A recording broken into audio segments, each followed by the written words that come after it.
भगवते वासुदेवाय। ओम नमो भगवते वासुदेवाय। ओम नमो भगवते वासुदेवाय। नारायणं नमस्कृत्य नरं चैव नरोत्तमं देवीं सरस्वतीं व्यासं ततो जयमुदीरयेत्। अष्टप्रायेषु भद्रेषु नित्यं भागवत सेवया भगवती उत्तमश्लोके भक्तिर्भवति नैष्टिकी। मम ज्ञानतिमिरान्धस्य ज्ञानाञ्जनशलाकया चक्षुरुन्मिलितं येन तस्मै श्रीगुरवे नमः। नमो विष्णुपादाय कृष्णप्रेष्ठाय भूतले श्रीमते भक्तिवेदान्तस्वामिनिति नामिने।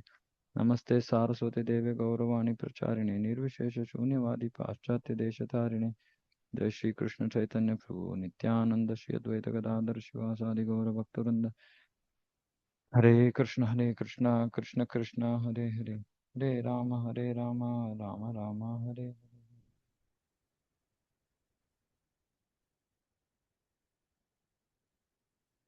Shrimad Bhagavatam canto 7 chapter 5 verse 15। Shri Narada उवाच एतावद् ब्राह्मणायोक्त्वा विरराम महामतिः तं सन्निभर्त्स्य कुपितः सुदीनो राजसेवकः। The great saint Narada Muni continued. The great soul Prahlada Maharaja became silent after saying this to his teachers, Shanda and Amarka, the seminal sons of Shukracharya. These so-called Brahmanas then became angry at him because they were servants of Hiranyakashipu. They were very sorry, and to chastise Prahlad Maharaj, they spoke as follows. The word Shukra means semen. The sons of Shukracharya were Brahmanas by birthright, but an actual Brahmana is one who possesses the Brahminical qualities. The Brahmanas, Shanda and Amarka, being seminal sons of Shukracharya, did not actually possess real Brahminical qualifications, for they engaged as servants of Hiranyakashipu. An actual Brahmana is very much satisfied to see anyone, not to speak of his disciple, become a devotee of Lord Krishna. Such Brahmanas are meant to satisfy the Supreme Master. A Brahmana is strictly prohibited from becoming a servant of anyone else, for that is the business of dogs and Shudras. So, in our practical context, this means taking salary. Brahmana is strictly prohibited from becoming a servant. That is the business of Shudras. A dog must satisfy his master, but a Brahmana does not have to satisfy anyone, meaning he doesn't work to satisfy somebody. He is simply meant to satisfy Krishna. That is the real qualification of a Brahmana. So, which means that they are dependent on Krishna and for their maintenance, and they don't stretch their hands, asking money from others.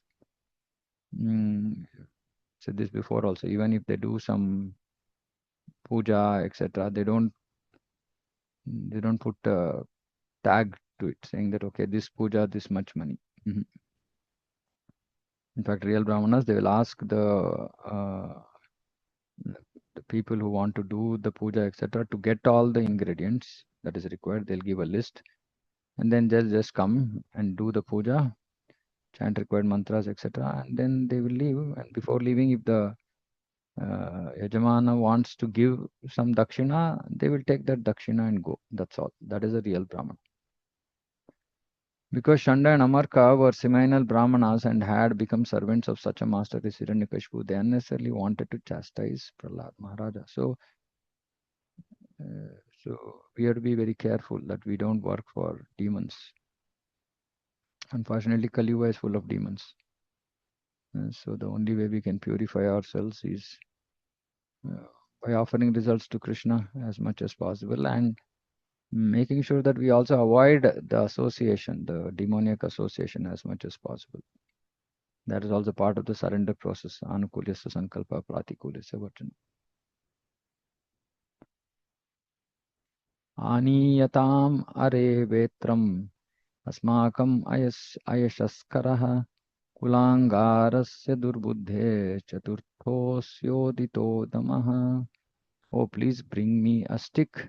This Prahlada is damaging our name and fame. Because of his bad intelligence, he's become like a cinder in the dynasty of the demons. Now he needs to be treated by the fourth of the four kinds of political diplomacy, which is Dhamma, punishment. In political affairs, when a person disobediently agitates against the government, four principles are used to suppress him: legal order, pacification, offer of a post, or finally weapons. When there are no other arguments, he is punished. In logic, this is called argumentum ad baculum. When the two seminal Brahmanas, Shanda and Amarka, failed to extract from Prahlad Maharaj the cause for his having opinions different from those of his father, they called for a stick with which to chastise him to satisfy their master. Because Prahlad had become a devotee, they considered him to be contaminated by bad intelligence and to be the worst descendant in the family of demons. As it is said, where ignorance is bliss, it is folly to be wise. Hmm. In a society or family in which everyone is a demon, for someone to become a Vaishnava is certainly folly, is a mistake. Thus, Prahlada Maharaja was charged with bad intelligence because he was among demons, including his teachers, who were supposedly Brahmanas. The members of our Krishna consciousness movement are in a position similar to that of Prahlada Maharaja. All over the world, 99% of the people are godless demons, and therefore our preaching of Krishna consciousness, following in the footsteps of Prahlada Maharaj, is always hampered by many impediments. Because of their fault of being devotees, the American boys who sacrificed everything for preaching Krishna consciousness are charged with being members of the CIA. So this was happening at that time when they were in India. So they were charged that these all American boys are actually members of CIA. They've come to spy in this country. Moreover, the seminal Brahmanas in India who say that one can become a Brahmana only born in a Brahmana family charge us with ruining the Hindu system of religion. Of course, the fact is that one becomes a Brahmana by qualification, guna karma. Because we are training Europeans and Americans to become qualified and are awarding them Brahminical status, we are being charged with destroying the Hindu religion. See, but the important part here is training. Without being trained, and obviously the devotees at that time, they were real Brahmanas because they had given up everything and totally dependent on Parabrahman and surrendered to Srila Prabhupada. So they were real Brahmanas. But even they were trained. They were trained to become qualified. Nonetheless, confronting all kinds of difficulties, we must spread the Krishna consciousness movement with great determination, like that of Prahlad Maharaj. In spite of being son of the demon Hiranyakashipu, Prahlada never feared the chastisements of the seminal Brahmana sons of a demoniac father.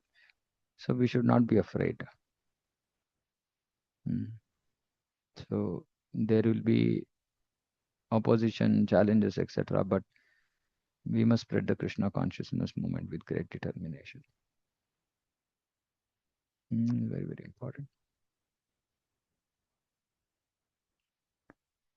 दैतेयचन्दनवने जातोऽयं कण्टकः द्रुमः यन्मूलोन्मूलपरशोर्विष्णोर्नालायितोर्बकः. This rascal Prahlada has appeared like a thorn tree in a forest of sandalwood. To cut down sandalwood trees, an axe is needed, and the wood of the thorn tree is very suitable for the handle of such an axe. Lord Vishnu is the axe for cutting down the sandalwood forest of the family of demons, and this Prahlada is the handle for that axe. Anyway, some poetic stuff. Thorn trees generally grow in deserted places, not in sandalwood forests, but the seminal Brahmanas, Shanda and Amarka compared the dynasty of the Daitya, Hiranyakashipu, to a sandalwood forest and compared Prahlada to a hard, strong thorn tree that could provide the handle of an axe that could cut the sandalwood trees down. They compared Lord Vishnu to the axe itself. An axe alone cannot cut a thorn tree. It needs a handle, which may be made of the wood of a thorn tree. Thus, the thorn tree of demoniac civilization can be cut to pieces by the axe of Vishnu Bhakti. Some of the members of the demoniac civilization, like Prahlad Maharaj, may become the handle for the axe to assist Lord Vishnu, and thus the entire forest of demoniac civilization can be cut to pieces. Which means that devotees come from amongst the demoniac civilization and then they help to destroy the demoniac civilization by spreading Krishna consciousness. So it's very important that everybody engages in spreading Krishna consciousness. This is Sri Chaitanya Mahaprabhu's movement. And we can understand that based on our surrender and commitment to Sri Chaitanya Mahaprabhu's movement, to that extent we will get mercy to achieve Radha and Krishna. It's a very, very direct relationship.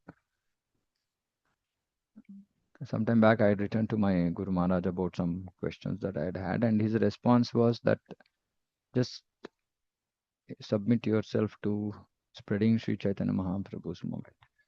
Just dedicate yourself to doing that, to distributing books, to preaching, to make people devotees, and that is enough. That is going to get the mercy of Srimati Radharani and Krishna. So, taking up, and yesterday I shared something that taking up risks for the pleasure of Radha and Krishna actually pleases them more, because anyway it is without their mercy nothing is going to happen. So they are going to shower their mercy to fulfill a genuine desire of devotee. But yeah, still, because we willingly took up that risk, that itself pleases Radha and Krishna. They'll bestow their mercy.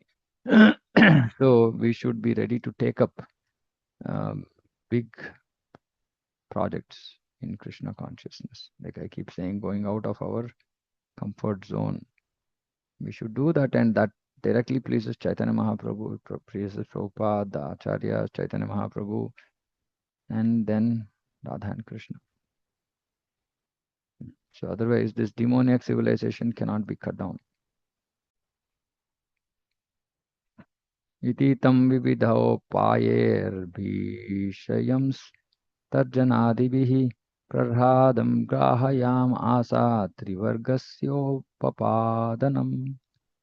Shanda and Amarka, the teachers of Prahlada, chastised and threatened their disciple in various ways and began teaching him about the paths of Dharma, Artha, Kama. That is the way they educated him.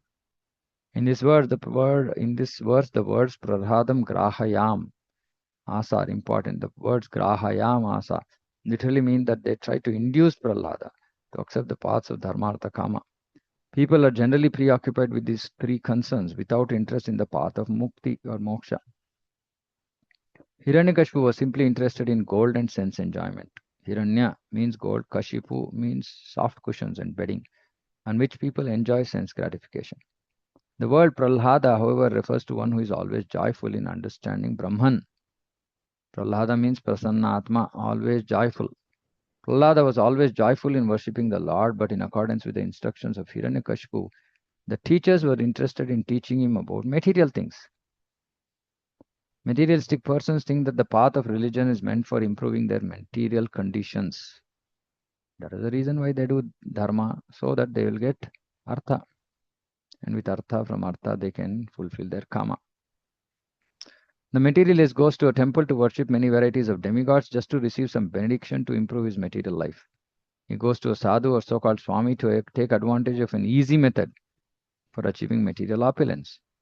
In the name of religion, the so-called sadhus try to satisfy the senses of materialists by showing them shortcuts to material opulence. Sometimes they give some talisman or blessing. Sometimes they attract materialistic persons by producing gold. Then they declare themselves God, and foolish materialists are attracted to them for economic development. As a result of this process of cheating, others are reluctant to accept a religious process, and instead they advise people in general to work for material advancement. This is going on all over the world. Not only now, but since time immemorial, no one is interested in moksha. There are four principles, dharma, artha, kama, moksha, for sense gratification. Now, people accept religion to become materially opulent. And why should one be materially opulent? For sense gratification. Thus, people prefer these three margas, the three paths of materialistic life. No one is interested in liberation and Bhagavad Bhakti, devotional service of the Lord. And Bhagavad Bhakti is above even liberation. Therefore, the process of devotional service, Krishna consciousness, is extremely difficult to understand. This will be explained later by Prahlada Maharaj. The teachers Chanda and Amarka try to induce Prahlada to accept the materialistic way of life, but actually their attempt was a failure. So here is a great devotee who is being pushed, trained to do dharma, artha, kama, and he is reluctant. And as devotees, we are being trained to not do dharma, artha, kama, but unfortunately, some devotees in mixed devotion, they want this. And they come to Krishna just for better prospects, better material life. But anyway, Krishna is very merciful. Akama sarva kama va moksha kama udaratihi. He says, even if you have all material desires, you come to me. Don't go to anywhere, anybody else. He is merciful, but we should be sensible and understand, saying that this is of no consequence for us. Mm. What are the use of getting material opulence, being materially, comfortable? What are the use of that? If it's going to give us Goloka, if it's going to give us Radha and Krishna, then it's of any use. If not, it's just a waste of time, distraction. It's going to pull us back again here in this material world. So we will lose time going back to Radha and Krishna. And we don't know whether we are going to even retain interest for devotion. So it's a very dangerous, risky path to take up mixed devotion. Somehow we'll be fortunate if even in the midst of this mixed devotion, somehow we remain in connection with devotees who are pure. Then somehow by Krishna's mercy, by Guru Prabhupada's mercy, we might also turn towards pure devotion. And that's the reason why we have to read Srila Prabhupada's books every day. Because he is a pure devotee and he wants us to become pure devotees. And daily or as much association as possible with Prabhupada will make us fixed on the path without any doubt, without getting dragged here and there. Otherwise, we become just material devotees, right? Like, even take business devotees. Krishna is not attracted by that. Bhakti Rasamrita Sindhu says Sri Krishna Karshani, but that is Shuddha Bhakti. The whole of Bhakti Rasamrita Sindhu is Shuddha Bhakti. Actually, whole of scriptures about devotion is only about Shuddha Bhakti. So it's very important. Tatayenam Guru Gnatva Gnatagneya Chatuštayam Daitendram Darshayamasa Matram Rushtam Alankritam. After some time, the teacher Shandanamarka thought that Prahlada was sufficiently educated in the diplomatic affairs of pacifying public leaders, appeasing them by giving them lucrative posts. This is Sama Danda Beda, all this political stuff, dividing and ruling and punishing them in case of disobedience. Then one day, after Prahlada's mother had personally washed the boy and dressed him nicely with sufficient ornaments, they presented him before his father. So already previously once Prahlada came before Hiranyakashipu and said that, Asuravarya Dehinam Sada Samudvagna Dhyam Asad Grihat Hitvatma Patam Grahamanda Kupam Vanam Gato Yad Harimashrayeta. So he told that this Grasta life is just like a deep, dark well without water. So sensible person will not get attached to it, but Vanamashrayeta. So he will go to the Vanaprastha. It means he'll engage full time in devotion. So he said that, and then Hiranyakashipu was sufficiently upset, and then all these things happened. Now, some more time passed, and then Shanda and Namarka are thinking, okay, now Prahlad is sufficiently trained in all the principles, Chatushtam, Sama, Dana, Bheda, Danda.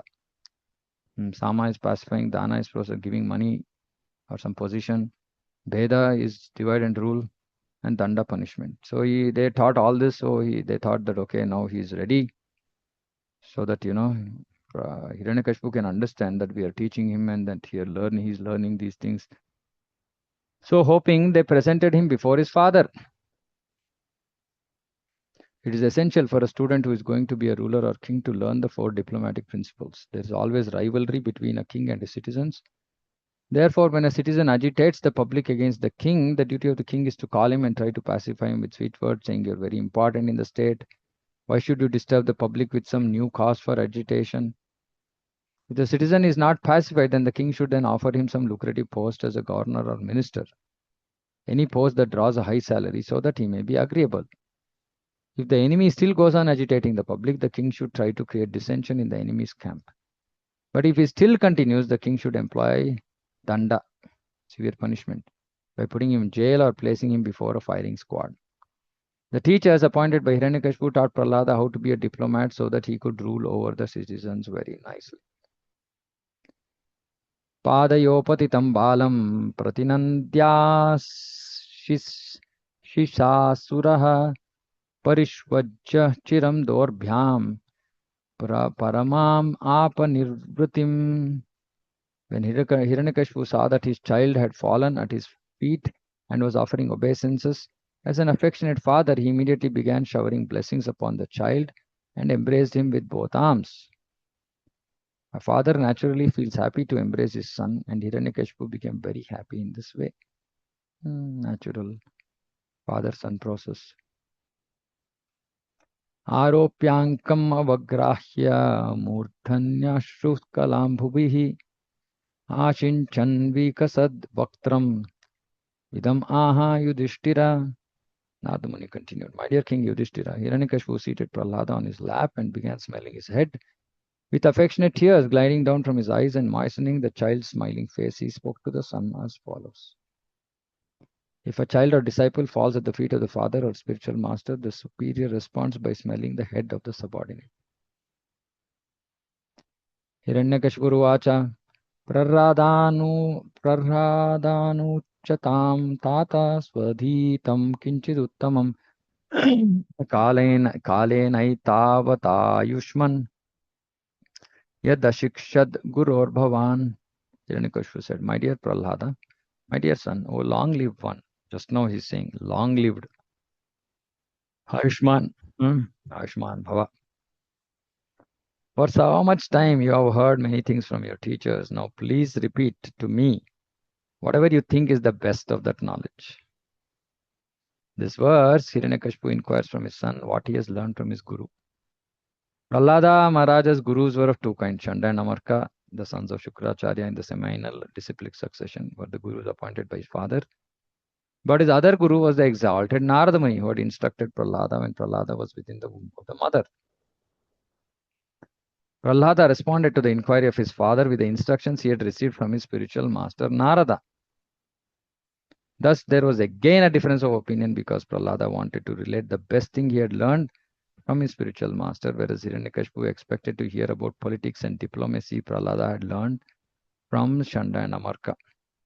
Now the dissension between the father and son became increasingly intense as Prahlada began to say what he had learned from his guru Narada Muni. Okay, very, very important verses.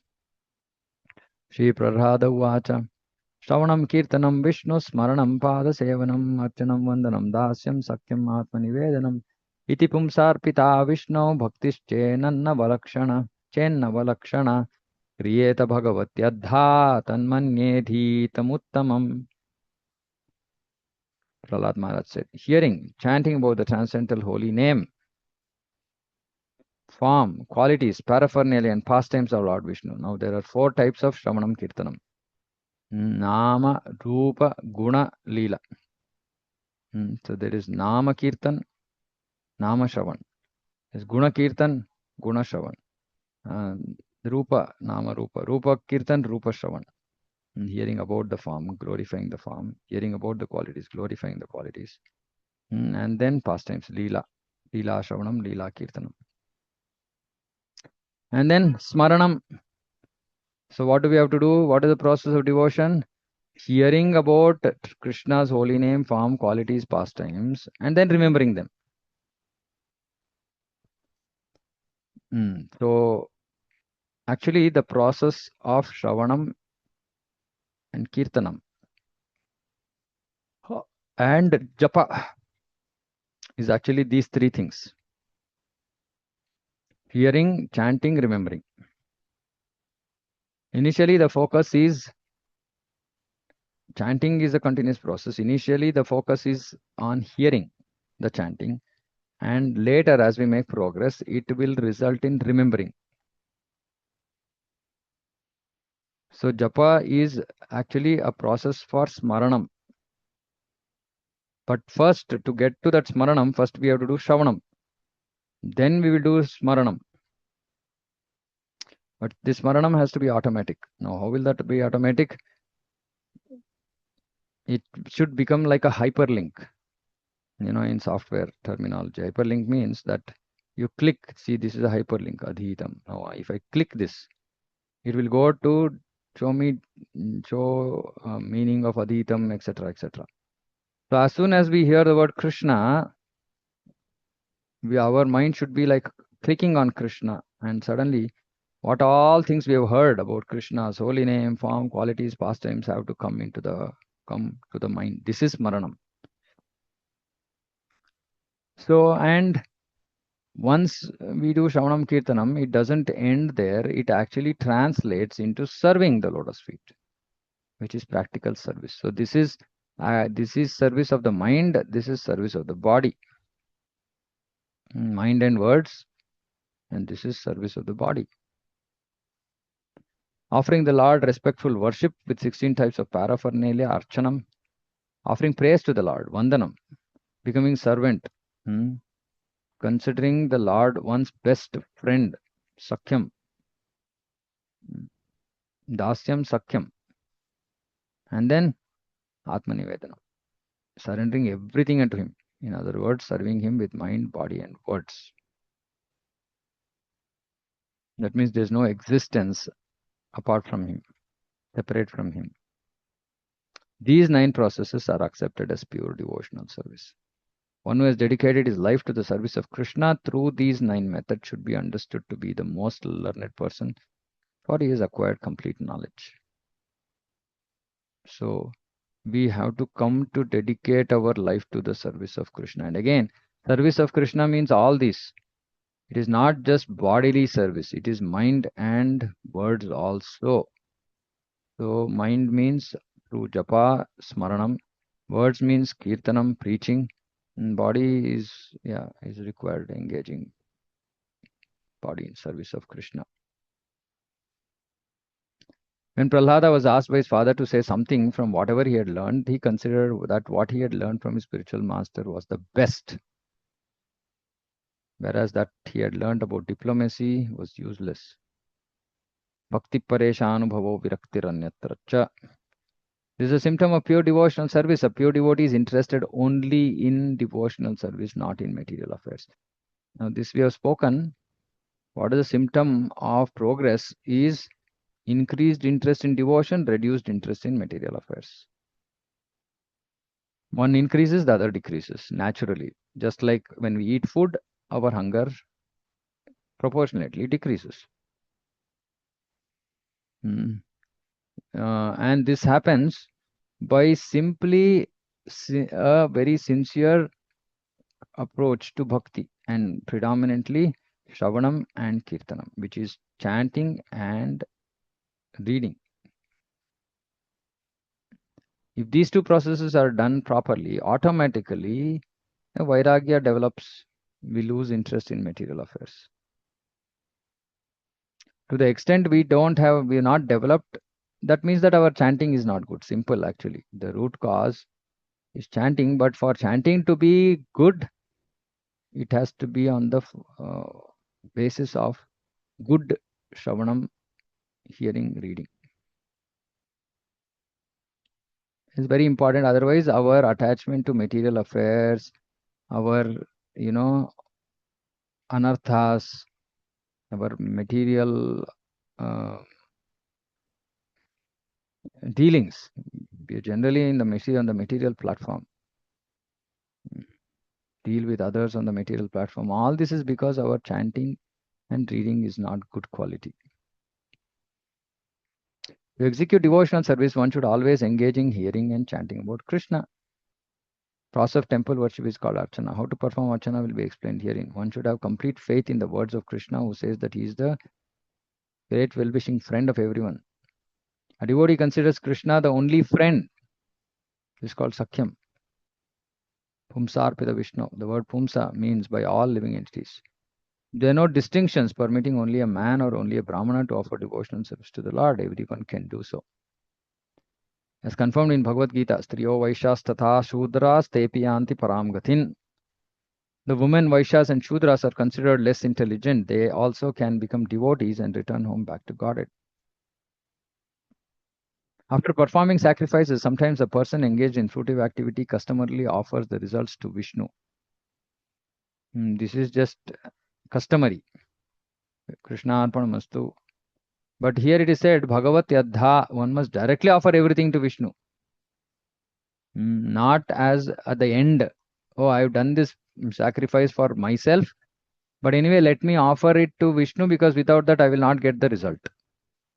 This is business. But pure devotion means offering directly to Krishna, Vishnu for his satisfaction.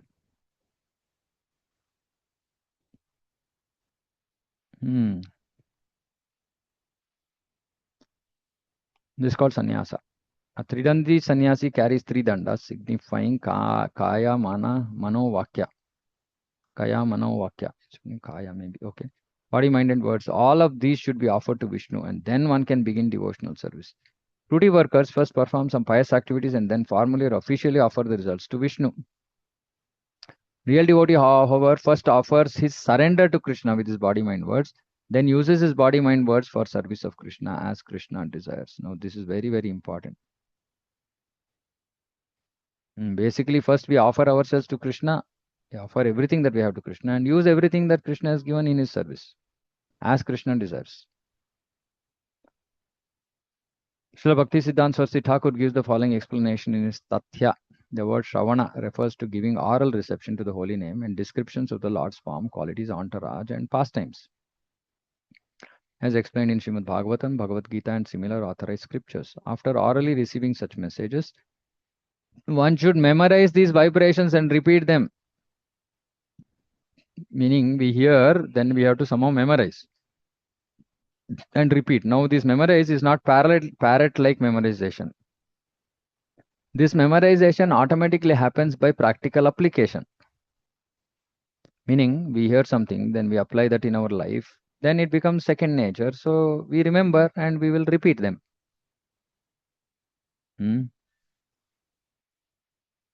It could be practical instructions about how to live life, how to practice devotion, sadhana.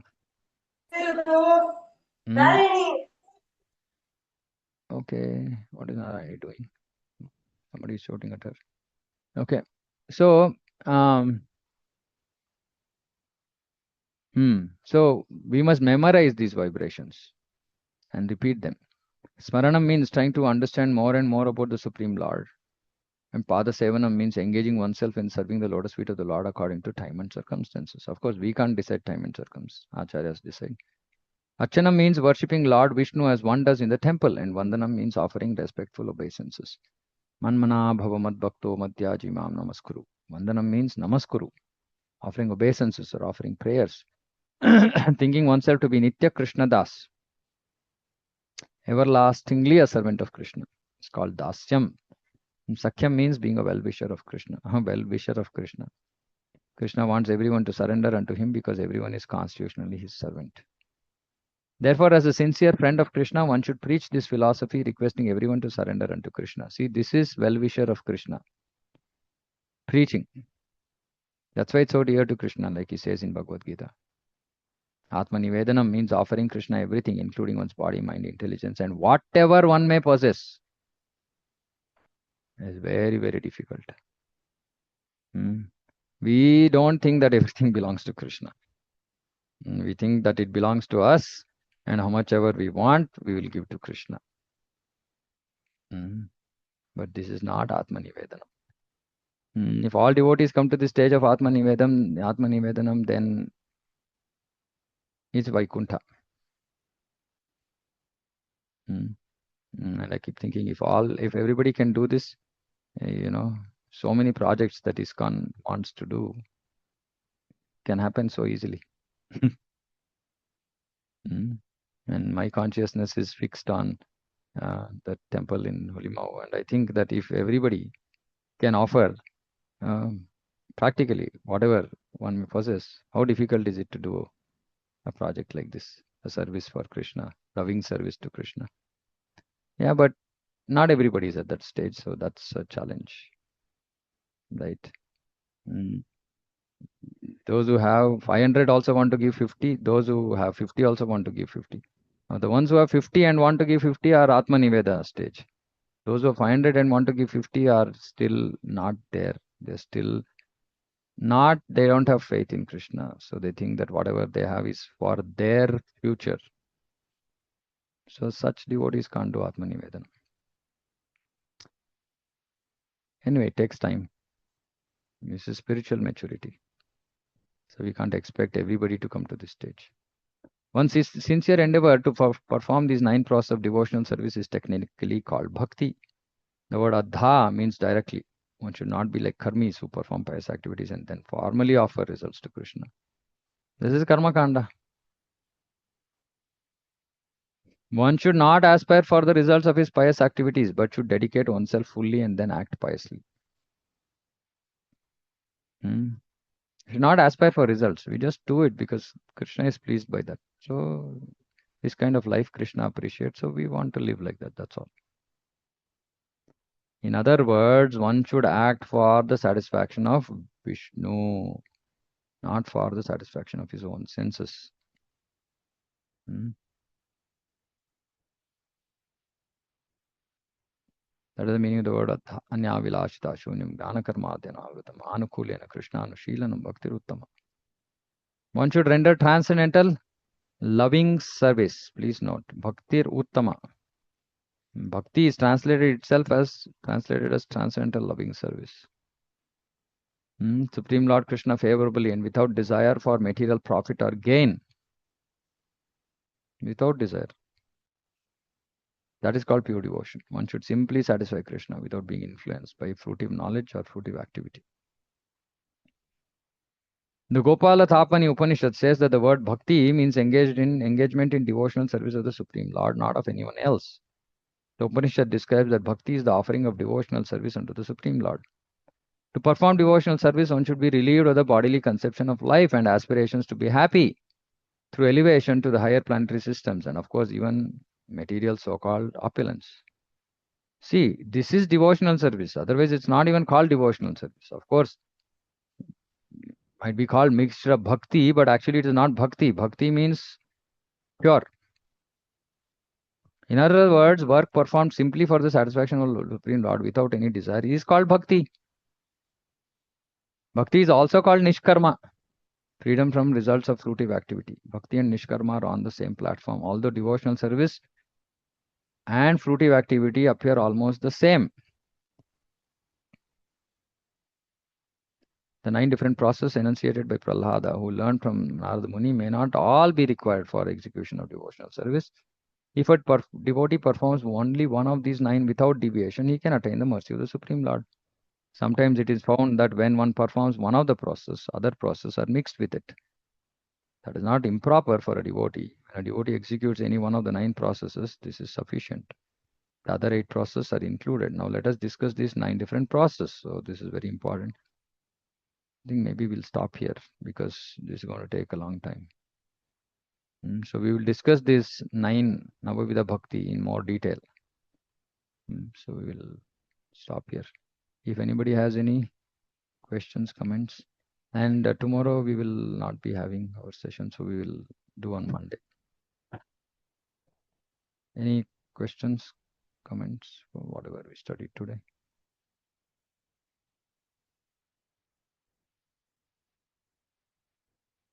Okay, no questions. Okay, then we will close. Shrimad Bhagavatam की जय जगत गुरु शिल प्रभुपाद की जय वाचा कल्पतरुभ्यश्च कृपा सिंधुभ्यो च पतितानां पावनेभ्यो वैष्णवेभ्यो नमो नमः अनंत कोटि वैष्णव की जय समवेत गौर भक्त की जय।